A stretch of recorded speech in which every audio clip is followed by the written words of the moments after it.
We welcome you back inside Thunder Alley here in Omaha, Nebraska. Thunder Alley hosted PBA event last year. That was won by Mike Scroggins over Walter Ray Williams Jr. And there is Chris Loschetter in some of the back lanes, keeping loose, getting warmed up as he seeks his first career PBA title.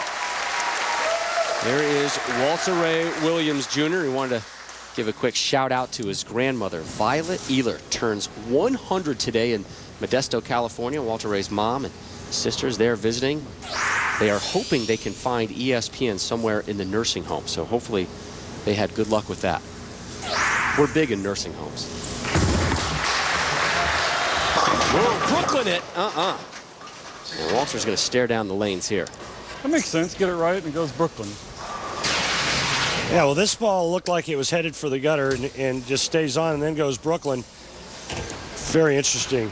But getting back to your story about Grandma Violet turning 100, Walter Ray told me last night that she used to call him Oscar Pete Sam. Oscar Pete Sam? Yeah, and I said, why did she call you Oscar Pete Sam? He said, well, there was 18 grandkids. It was hard to keep track of us. I said, were there any grandkids named Oscar, Peter, Sam? He said, nope.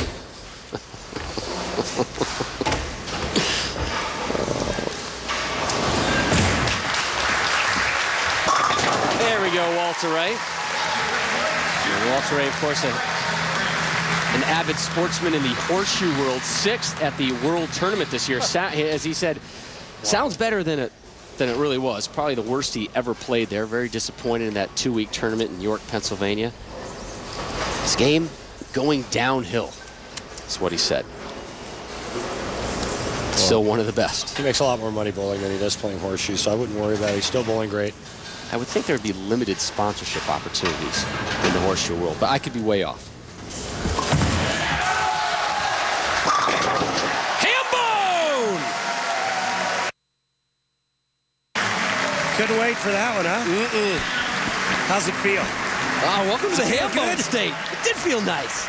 Somebody's got a laminated Hambone sign here. That's taking it to the next level.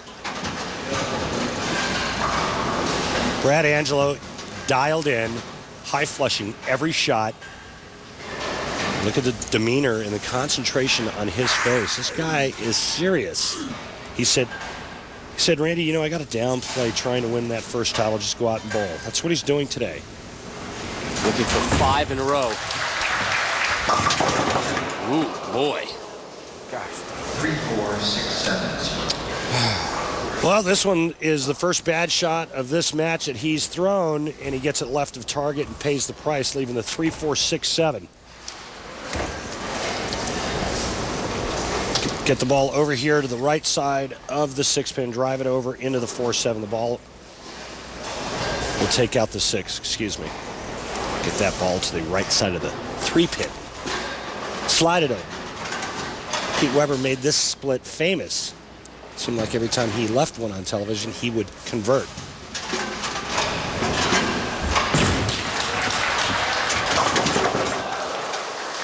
Open frame in the 8th for Angelo. Is this going to be enough of a window for Walter Ray to crawl through? Walter Ray with 2 strikes in the 8th and 9th can take the lead. Our PBA Tour coverage continues next weekend. The Lake County, Indiana Golden Anniversary Championship. The seniors will be on display for the first time. Live coverage next Sunday, 1 Eastern, right here on ESPN.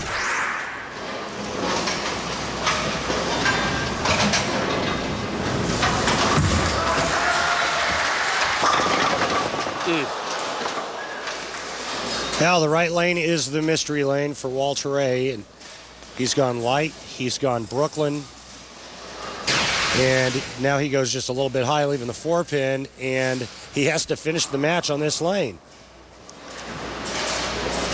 He is going at a 2:07 pace. Brad Angelo is in the 2:20s.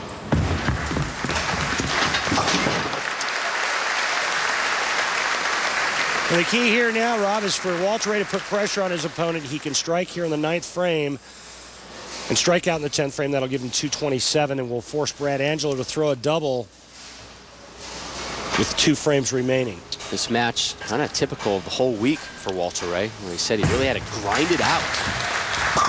Not a term you normally hear from Walter Ray. And he's been battling some wrist issues as well. We saw that at the end of last season. And you know, part of it's arthritis, part of it is old age, according to him.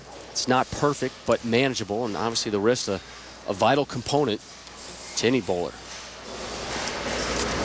Here is Angelo in the foundation frame. Had an open frame 8 in the 8th, but has tossed 6 strikes.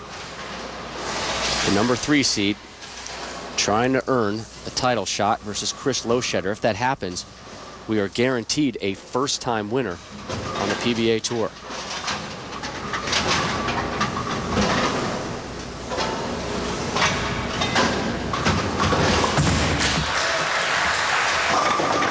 It's looking more and more like that may be the case.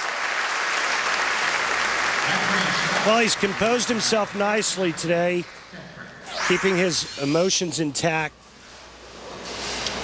Not really hooping it up. He's just taking care of business. And right now,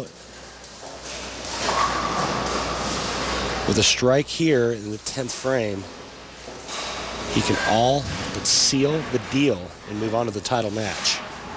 He can max at 241. Best Walter Ray could do would be a 227. And Brad is going to refocus himself. He clearly knows the implications of this shot.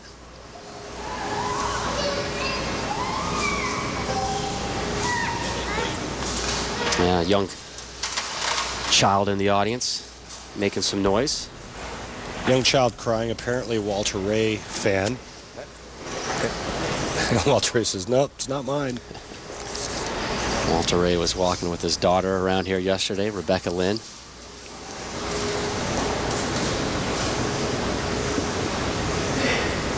I know a thing or two about taking screaming children out of quiet complexes.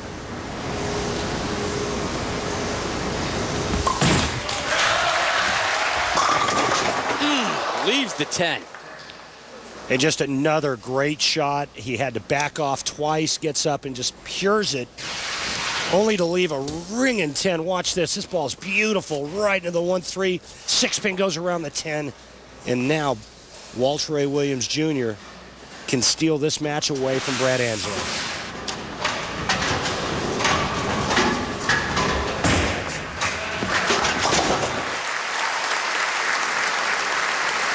Two strikes. And some change.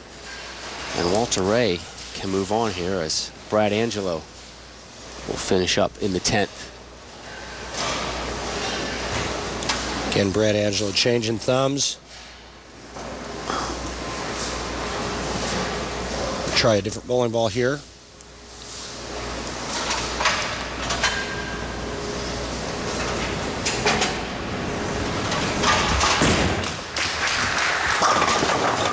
That was the trick. He needed to get at least 7 in count to force Walter Ray to double. Angelo had 8 strikes in his first match, and that was his 8th here in the second. Will that be enough to hold off the living legend? 221, the score to beat. Walter Ray doesn't know where to go on this shot. He needs two strikes and 6 pins and is not sure where to throw it on this right lane. Must strike situation here. Needs 2 and then 5 pins. There's strike 1. Uh-oh.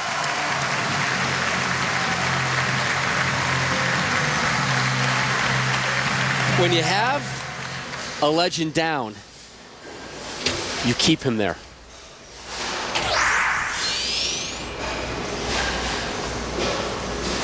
What a great seesaw match, and all of a sudden, when Walter Ray looked like it was over, he now has life, and he's 1 strike away of advancing to the title match.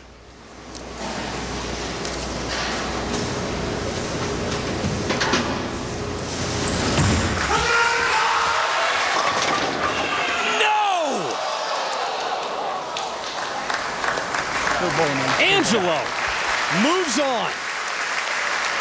We'll have two non-winners in the title match. Walter throws a really good shot and leaves the blowout 7-10. Unbelievable.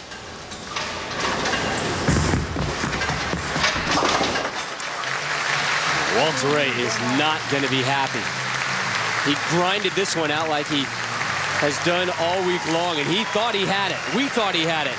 But Angelo perseveres, moves on, 221 to 214.